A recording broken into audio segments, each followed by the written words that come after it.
Hey everyone, just so you know, these Diesel 10 videos were previously on my old channel, 0 the 10th Doctor 0. Obviously I've started my new channel now, so I'm consolidating all of those videos onto here. So yeah, just so you know that I haven't stolen these videos from somebody else, they have actually been taken from my old channel. If you go to my old channel, there is actually a video already on there saying that I'm updating to this new channel. So yeah, just wanted to make this little disclaimer at the start of the video, just so there's no confusion and there's no accusations of me stealing anything. So yeah, hope you enjoy this video, and there's a link in the description at the bottom for the latest construction of this model, but there's also a playlist of all the videos for this. So yeah, enjoy guys. Hello, this is the 10th Doctor here, and here is the long-awaited Diesel 10 Mark IV construction video. Okay, so here are some finished pictures of the model. You've probably already seen these in the Mark IV preview video. Just to give you an idea of what the finished model looked like, I'll be going over these again at the end of the video.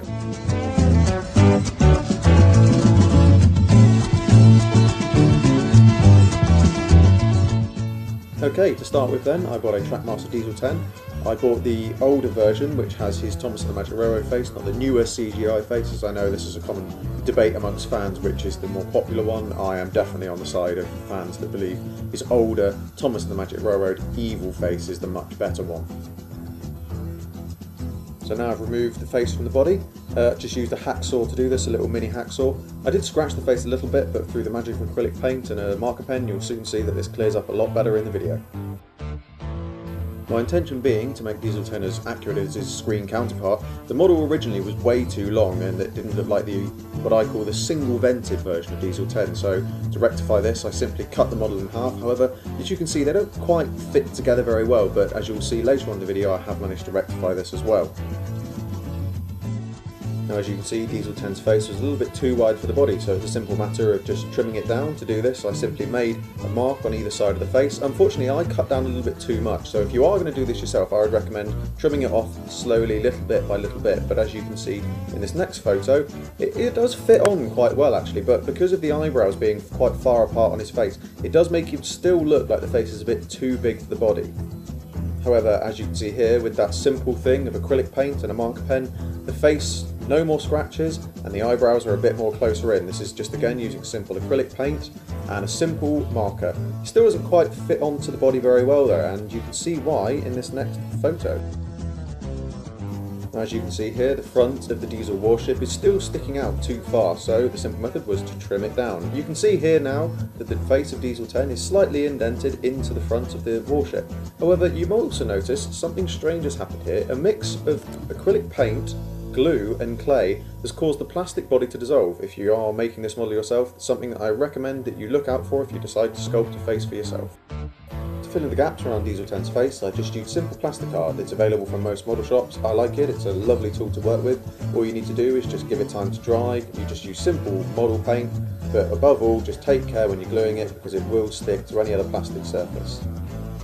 Next, I just used a simple file to trim down the two ends of the body where I'd cut it in half. Just make sure they sit flush against each other. As you can see, it does fit quite well. Once the paint's on, you don't really notice the crack, and then just to give it a bit more structure and integrity, I put a couple of bits of plastic art underneath it to hold it together. Next, I just gave him a new coat of paint. I used a slightly darker tint as the older model did look a little bit too bright. It had been a bit chipped as well where I'd been cutting into it, so a new coat of paint I think worked quite well for the model.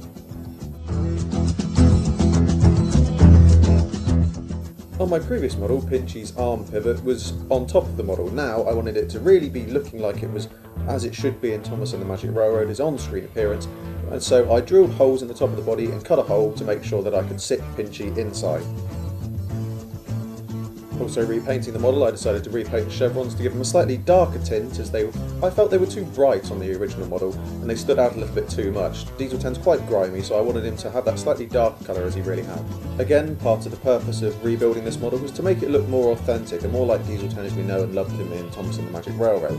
To do this, I decided also to redesign Pinchy. As you can see, I decided to really make him look like he did on screen. To do this, again, I just used simple plastic art. I reused the claw that I had previously used, and then just using simple wiring taken from the inside of the warship class diesel, which is worth mentioning that I bought it in a non-functioning, faulty spares or repairs way, it means that the wiring inside didn't need to be used, so I decided to use this for pneumatic tubing on the side of Pinchy. Then all I had to do after that was to recut some new bits again out of plasticard, fix them all together, and then as you can see here in this last photo, there he is, finished but unpainted. You will see him painted later on in the video. For me, it's often the smallest details in the model that really make it, so I decided to really make Pinchy look as much as authentic as I can, including parts of his arm on his swivel bit and also some of the support rests that he sits on top of Diesel 10. Again, just using simple acrylic paint, and these details were soon painted up, and especially on Pinchy I used a mix of green and brown and also black for the wiring.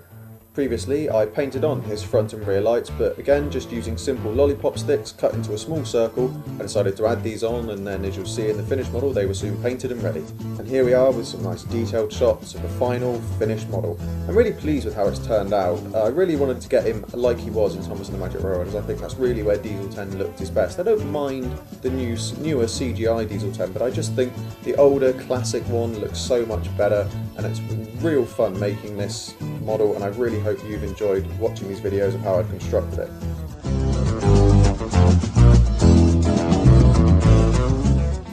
For the future of this model, there's a few things that I would like to do. My ultimate goal is to have a moving, fully posable Pinchy. That's something that I've been wanting to do from the very start, but it's quite a difficult thing to try and achieve and plan out. So eventually, when that is ever finished, you will definitely see this.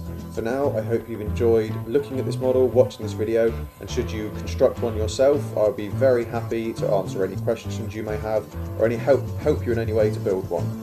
I would just like to say though, again, with all of my models, none of them are for sale. I'm not interested in making any parts or constructing you one. I'm not willing to make them to be bought or anything like that, so please don't send me messages asking me to make you any or sell you one.